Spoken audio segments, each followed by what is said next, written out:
Hello everyone, I am Dr. Queen Aditya, Senior Consultant Gynaecologist at Papilio Clinic, Kolkata.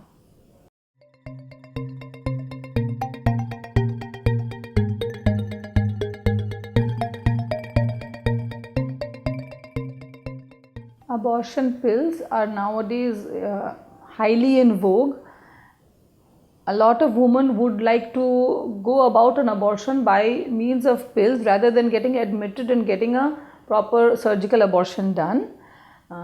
These are recommended for women who are up to 49 days pregnant, that is from the day of the last menstrual period, maximum of 49 days. We cannot always be really sure of exactly what the duration is. So before going for abortion pills, ideally we should always get an ultrasound done for two reasons. First of all, to see exactly what the duration of pregnancy is, that is 7 weeks, 6 weeks, 5 weeks, in days that will come to 49 days, 42 days, 35 days, whatever. So below 49 days it is effective. Beyond 49 days usually we do not recommend at all. Now the pill is actually of two phases. The first phase contains mifepristone, which is an antiprogesterone.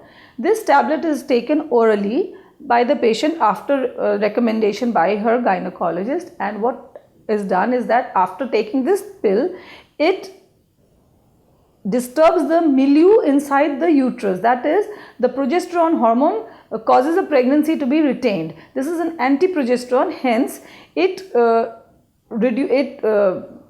disturbs the situation inside the uterus, the milieu, the hormonal milieu, hence the pregnancy gets disturbed and gradually it gets killed. The embryo gets killed, but it gets killed and usually remains inside. So 2 days later, 2 days after the first dose of this mifepristone, other tablets called misoprostol, which are actually prostaglandins, they are taken, they are prescribed, and usually up to 4 tablets are prescribed, and these can be given orally, they can be given vaginally, some people even recommend sublingually or rectally.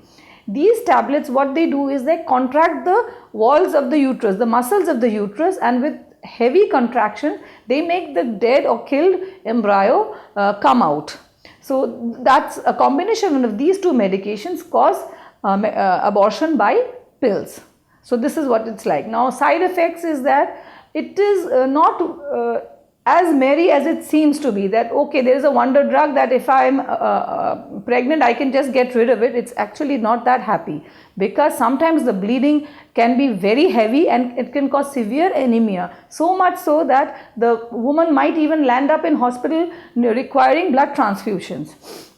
This is one. Secondly, it can be incomplete. In spite of it being within the stipulated 49 days, it might so happen that the entire thing has not even come out, and later on we realize that there are still remnants or maybe the entire thing remaining in spite of the bleeding, and later on a surgical evacuation might be required. In that case, that particular woman will wonder, why did I go through it in the first place? So these are also the situations, and if there is too much of bleeding, it will cause anemia, it will cause weakness. These situations are also there. And now another thing is that because mifepristone is an antiprogesterone, which I have already mentioned, so there becomes a hormonal disbalance in so many women. After the abortion is over, there are so many women who have irregular bleeding off and on, and then later on progesterone hormones have to be given for quite a few cycles to regularize it and bring it back to the normal pattern.